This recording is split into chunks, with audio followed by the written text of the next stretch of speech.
Hello, everybody. In today's video, I'm going to show you how I use PixieBrix to make a side panel that shows me what I've got going on and what's actually due today. So, those of you who know me, I organize a lot of my life in Trello. And inside of Trello, you can make filter to show you cards that are due in the next day or upcoming. But that's great if you're in Trello, but if you're not in Trello, there's not a reminder to show you what that is. So I created with PixieBrix a side panel that shows me cards that are due today.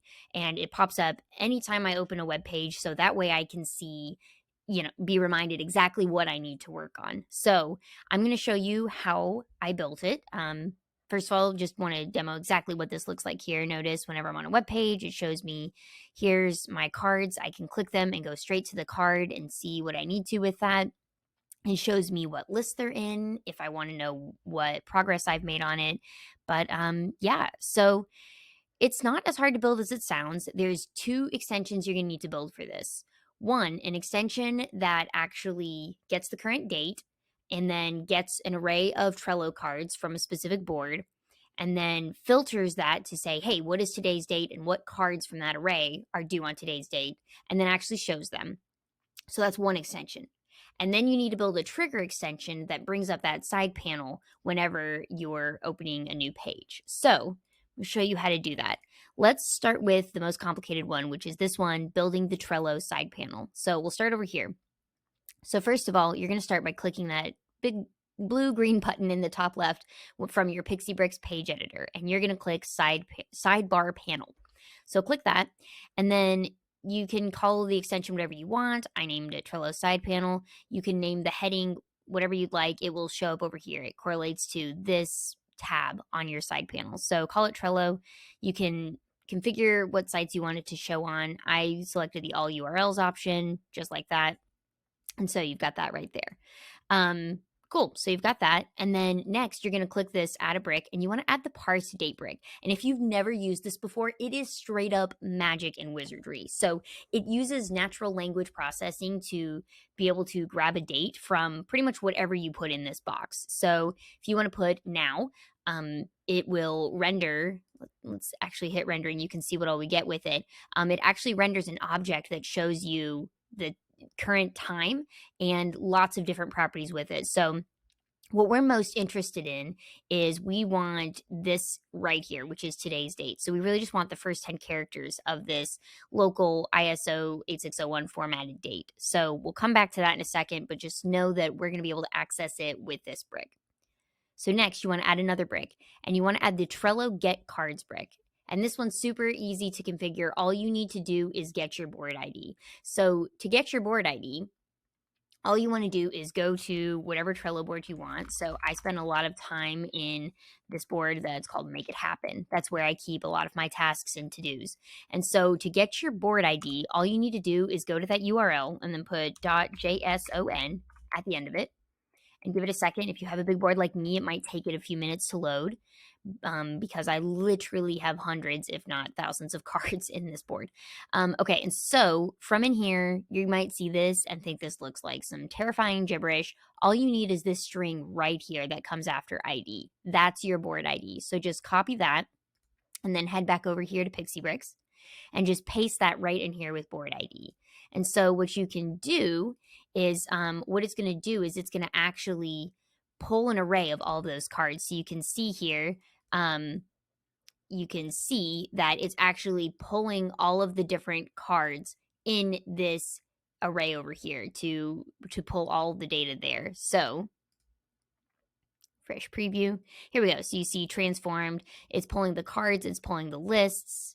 And within it, we have all sorts of things we can access. So you can see an ID of a card. You can see badges. You can see the ID of the board, the ID of the list. You can see the card name. You can see the URL, all sorts of different things for it. Next, we're going to add another brick called the Json Processor. And stick with me. If you're not into JavaScript, you're going to see this and be like, this is what wizardry are we doing here? Follow the accompanying blog post with this, because you'll be able to just copy and paste what I've got here, and you don't have to worry about actually writing it or pausing the video to type it in. But this is exactly what you're going to put in your filter.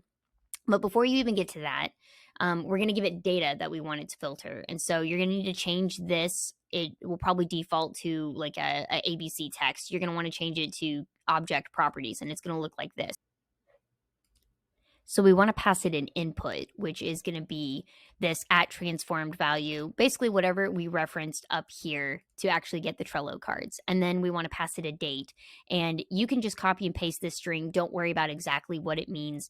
But basically what we're saying is, hey, go to that parse date, dig into that object, get the local piece of it, and then get the ISO 8601 piece from within that object, and then slice it. Just grab the first 10 characters of that. Again, you can copy and paste this, so don't worry about that. But then you need to actually set the filter.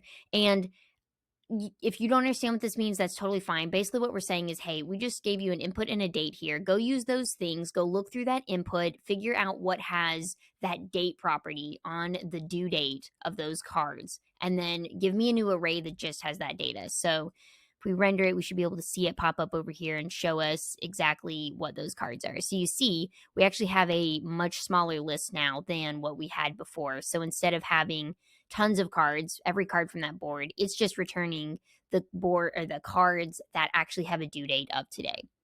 And so we need to add one more brick, the render document brick. And this is where we're just going to build this sort of table to show it. So at this highest level up here, you're going to want to, you mostly want to operate over here to kind of get your layings out, and you want to use the list. And then from within that, you're going to define, okay, well, what is the list? Well, we want it to take at transform.to, so that filter, the filtered array that we just built, and then we want to get the cards within that. So that's what we're going to be looping through here. Give it a key. We're going to call it list, and we're going to say we want each one to be a card, so it to be a different section here. Then within there, we're going to add an element within it here. Click on this card, and we can give it a heading. And so we're going to give it, like you can see over here, we're using the name of the list that it's in, so I can see if it's been completed or if it's in progress. And to do that, you're just going to reference, hey, from that list, grab the item and the name of the list that it's in, which, if you remember, we saw that on the object of the Trello cards. So super easy to grab. And then we just need to make a table to actually render these cards. So click within here, you're going to select a brick. I use the at PixieBrix table. You could play with a handful of different ones, but the data, again, we want to reference that list that we're passing it, that we defined at the very top level here. And we want to say for each one, we want you to show us the label, which is going to be card. So imagine this is a column in here. You could have multiple. I only have the card name, but you can call it whatever you want. The property is, what are you actually returning in that column? And we want the name of the card. I want to be able to see that. So I put name there, and it's important for this to match exactly what you've got over here within your Trello here. So notice we're looking at, let's say I wanted to reference different pieces, like I wanted to reference perhaps position, or I wanted to reference URL, or, different pieces about it. This, you need to make sure you're grabbing exactly what the value of it is in here. And so that's why I have name. And if you've never done this before, you can hit that handy little copy button, and that's where it lets you, grab the variable of whatever that is if you don't feel like transferring it over. And then if you want to actually link to something with it, you just need to add an href and set that in href. And that's where we'll grab URL. So you could add more columns here just by hitting add item if you wanted to see maybe any labels associated with it or anything else. But I really wanted something super simple. So that's all that I've got there. And then that is exactly how to render that panel. So now all we need to do is say, hey, anytime I open a web page, make it come up. So click that add button again and click trigger, and we'll create this show Trello side panel. So first thing you do here, trigger, is page load. You can select from different things, but we want it to bring up the side panel whenever we load a page. And I've set it for all URLs, but you could set it for, maybe you just want it to happen on social media or particularly distracting sites for you where you want to be reminded immediately, hey, this is what I need to focus on today. So feel free to set whatever you'd like there. You can add as many sites as you want. And then next, you just want to add the show sidebar brick. And you don't even have to configure anything here because we've already told it what to put in the sidebar panel. We're just telling it, hey, boom, go ahead and open it up. So hope this makes sense. And let me know if you have any questions. And I hope this is able to help you out.